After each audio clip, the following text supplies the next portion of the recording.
Systems, systems, systems. I love to talk about them a lot, and you probably hear about them a lot. Everyone loves to stress the importance of them, and it's really hard to know where to begin with systems, and it's even hard to know what a system really is in business. So let's talk about that today and hopefully help you build some long-lasting systems and processes in your business that are going to help you buy back time and streamline everything in your operations. So what is a system? Well, I Googled it. What is a system in business? And the definition of a system in business is a business system is a defined set of principles, practices, and procedures that are applied to specific activities to achieve a specific result. So all that means is a system is just a list of things that you do in order to achieve a result. And it can be in the form of a checklist. It can be in the form of an automation. It can be something that a person does. It can be a software. It can be anything. But to boil it down to its simplest form, it's just a bunch of things that you do to achieve a result. And you have that mapped out, you have that documented, and that way it becomes a system. Because when it's in your head, it's not a system. It's just a thing that you know to do.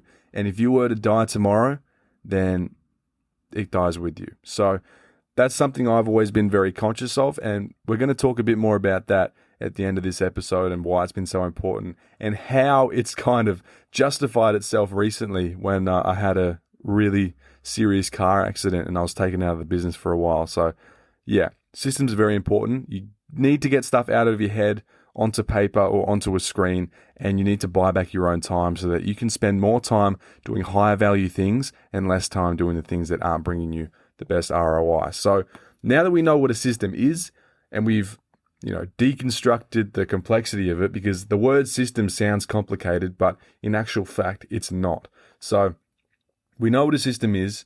Now, what systems do we need in our business? Well, if you're listening to this, I'm going to guess that you've got a cleaning business. You may have a couple of employees. You may be solo. But at the end of the day, you're still doing all of the admin. You're most likely doing all the bookkeeping and accounting. And your main focus is now are trying to grow and get more clients and more staff. So at the moment, your bottlenecks probably are all those things we talked about just then. The bookkeeping, the admin, data entry, all that stuff. And so where we want to begin is we want to systemize all the things that are taking up all of that time, like all the tedious tasks that you know you don't have to be doing, but it's necessary to keep everything going. So we always need to start, ironically, opposite to cleaning, at the bottom and work our way up to the top. We want to start by automating and systemizing things at the bottom, and then we can go levels up and do all the advanced stuff. So all the menial stuff, you don't want to be doing that. You want to be spending your time doing the stuff that's going to generate you more ROI in the business. So things like data entry, accounting, bookkeeping, client onboarding, all of these things, these need to be pushed to the side or given to someone else so that you can do what matters. Anyway, we're going to start with the real simple stuff. If you want to systemize things quickly and easily, you can start by using a software called Zapier.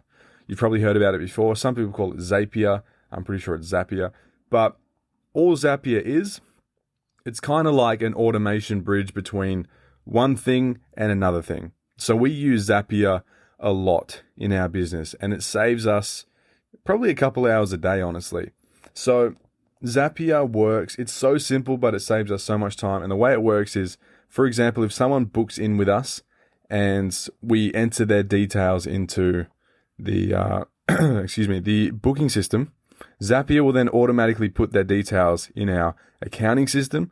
It'll also put them into a spreadsheet where we can track them and archive them and add notes and all that stuff. And it'll also put them inside all of our other systems where we need to store client information. And so that saves, 10 minutes for each client every day we get a new client just by using one automation bridge. So I love Zapier. It means that back when I used to do all that stuff, I would save, probably half an hour a day just not having to worry about that stuff. And then I could spend an extra few hours a week doing other stuff to grow the business and advance us. And so now, these days, my VA does all that, and it saves her a lot of time so she can do the other stuff, which is a bit more important.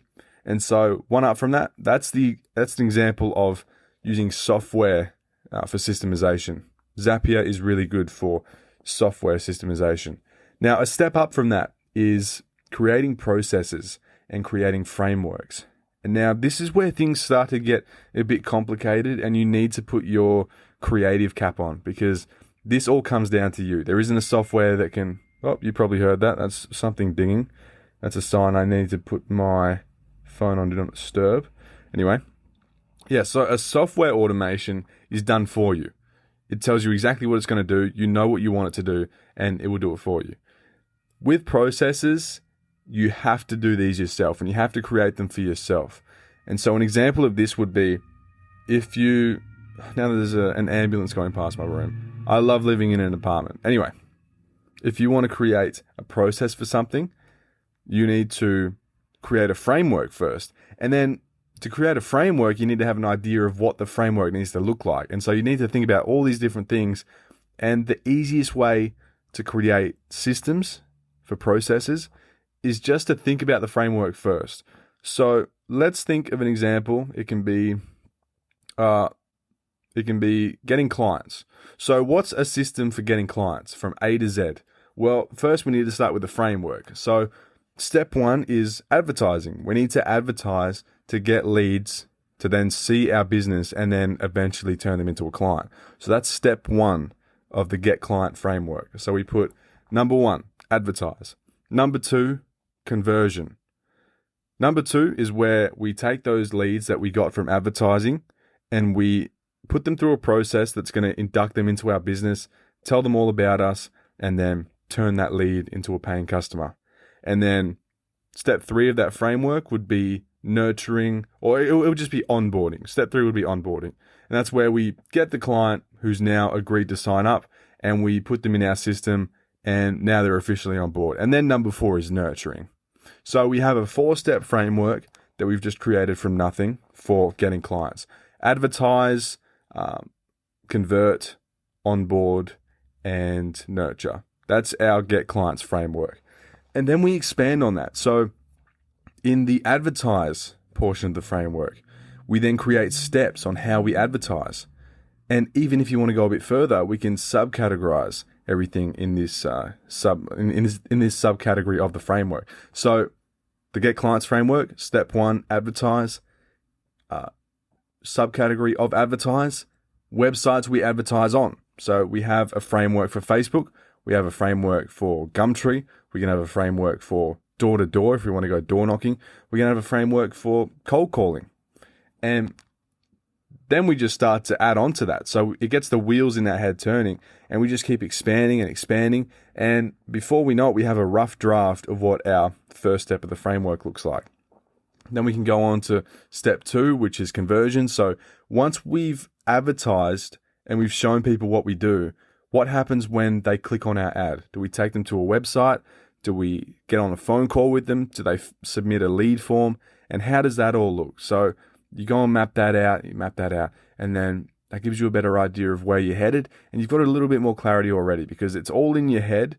But when you start to put it on paper, you start to realize all of the gaps in your existing process that you haven't really thought about before because it's second nature to you and you just kind of do it off the cuff all the time.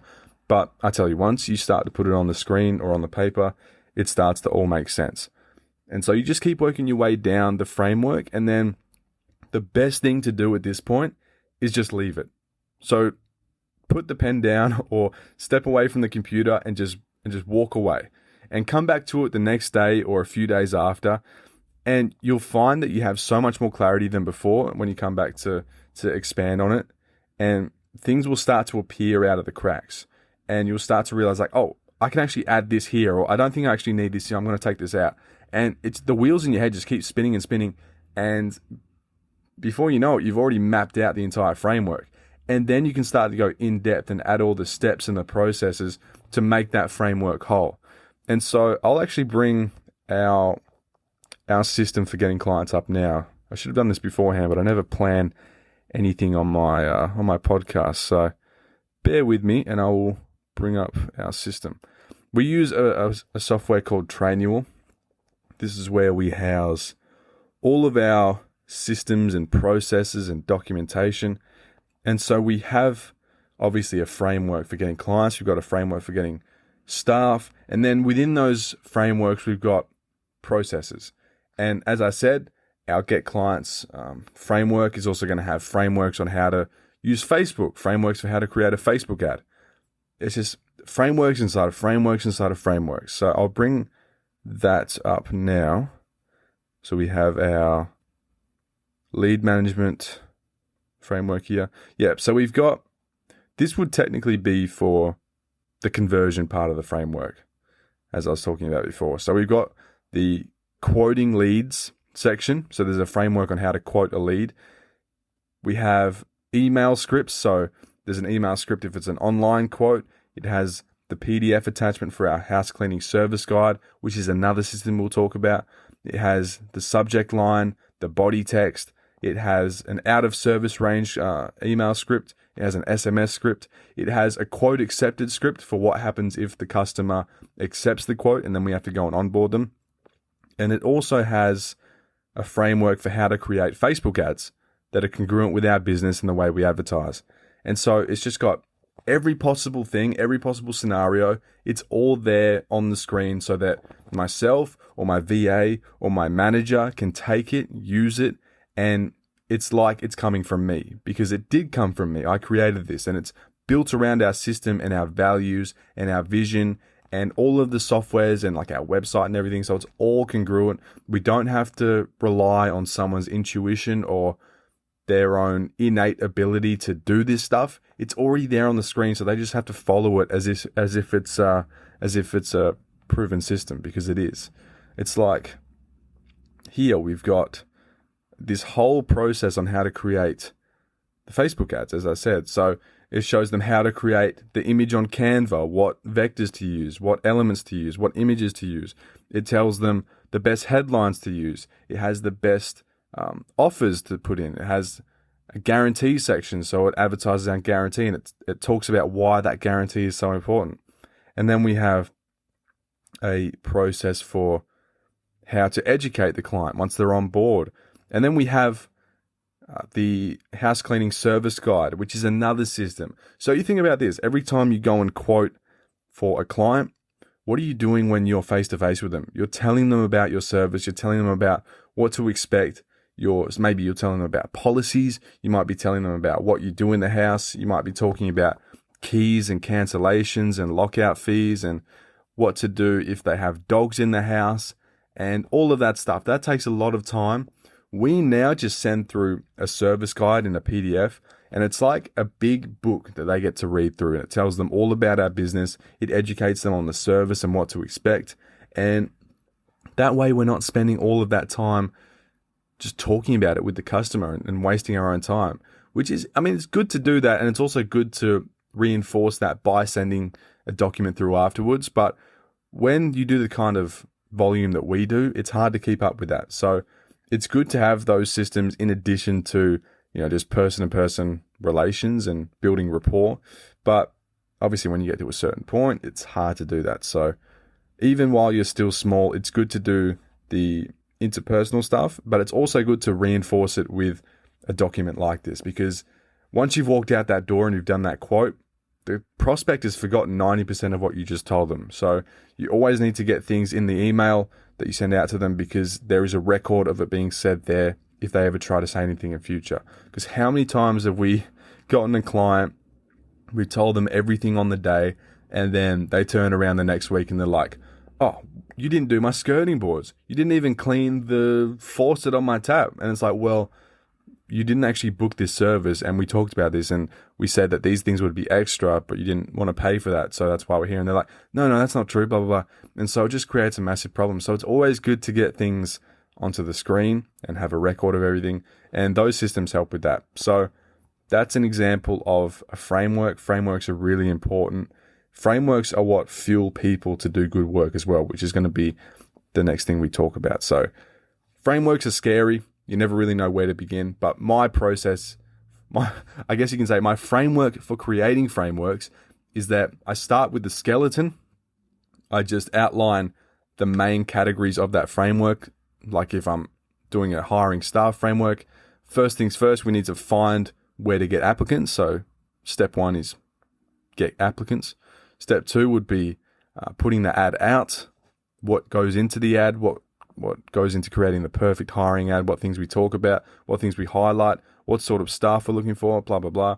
I'll leave it, come back to it the next day, expand on it a bit more, take some stuff out, leave it again, come back to it the next day, so on and so forth. And then by the end of the week, you've got a clear-cut, concise, perfect framework that you can use forever in your business, because frameworks are evergreen. Softwares aren't evergreen because technology changes, things happen online, but a framework and a process for doing something is always going to stay the same. And so that's why frameworks are really important, and that's my way of creating them.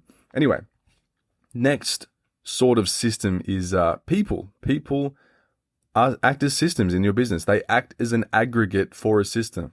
I have VAs in my business, and they help systemize the business as well. And the way that we use them is, you guessed it, by using these frameworks that we just talked about, and then also creating systems for the VA to be able to use these frameworks effectively. Because it's all good and well to have these frameworks, but then if you give them to someone else, are they going to know what to do with them? Are they going to know when to use them, what to look for, etc.? No, obviously not. So with any people in any role in any business, they need to be given clear directions and clear steps to achieve the desired result.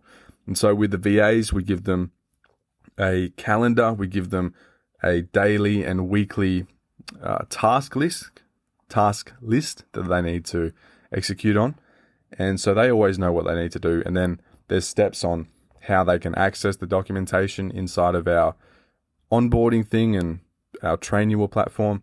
They have access to the OneDrive, and there's documents on and videos on how to access it and use it. And so they all know what to do. Whereas most businesses, when they get staff on board, they'll have like one induction call with them or one interview with them where they tell them what to do and then kind of push them to the side and say, go do what I told you to do. It's not as easy as that. We need to give people as much help as possible. We need to stack the chips in their favor so that they can do the best work possible and leave nothing to chance. Because when you leave things to chance with employees, things don't go well. So it's those are the three kind of cogs of systems. Those are the three sorts of systems you can have in a business. There's software, there's frameworks, and there's people. And they all kind of work harmoniously together. You can't have software systems without the framework systems and the processes, and you can't have people without frameworks, and vice versa. So those are the three main systems in a business, and that hopefully gives you an idea of how we create systems and how I do them. And I'm not a very, very creative person. I get writer's block. It's hard for me to take a thought or an idea and translate it into something that's useful and something that's on the screen and something that's in a process. So I like to start by reverse engineering it. I think about the result I want. I think about the things that I need to do to get that result, and then I break it down into easy, actionable steps. I leave it for a bit, come back to it when I've got more clarity and more ideas, and then I just keep expanding on it and optimizing it until it's the desired system that's going to achieve the desired result and streamline everything. So systems aren't as scary as you may think they are. I used to think they sounded scary because system is a big word and we don't really know what it means. But just remember that a system is a defined set of principles, practices, and procedures that are applied to specific activities to achieve a specific result. It's just a bunch of things you do to achieve the thing you want. But furthermore, you need to get those things out of your head and onto paper or onto a screen so you could take anyone off the street, show them what you do, and have them do it as well. So start at the bottom, work your way to the top, as opposed to what we do in cleaning, starting at the top and working our way down. Do all the things in your business that, they're things that need to happen, but they're also things that anyone else could do, or a software could do. So get rid of all those menial tasks that you're doing, and then that way you'll have more time to spend on things that are going to make you money, like getting clients, hiring staff. And then once you've got that time and you've got more cash flow because you're doing higher ROI activities, you can start to create more advanced systems and have fun with that, because it is fun when you get stuck into it, and it's a fun game. business is, when you actually get into the business side of business and you're not just a worker and you're not just owning a job. It gets fun and you get to play around with it. So hope that gives you a little bit of clarity on systems. I know I rambled a bit. I never go into these with an idea or clear vision. So maybe I need to create a system for podcasts. Maybe I need to have my own framework. That wouldn't be a bad idea, actually. So I'm going to go work on that. But thanks for listening to another episode of Self-Made. If you got no takeaway from this episode, I just want you to remember that a system isn't scary. It's just a bunch of things you need to do to achieve a desired result. So with that being said, go play around with it. Go try to think about what areas in your business you could create a process for or a checklist for, and then just start to rehearse that yourself and start to do a daily routine where you execute on processes and systems for the things you already do off the cuff or the things you already do in your head. And that way, one day you'll be able to pass that on to someone else and your business will thank you for it down the road and you'll thank yourself for it. So yeah, thanks for listening to another episode. I'll see you in the next one.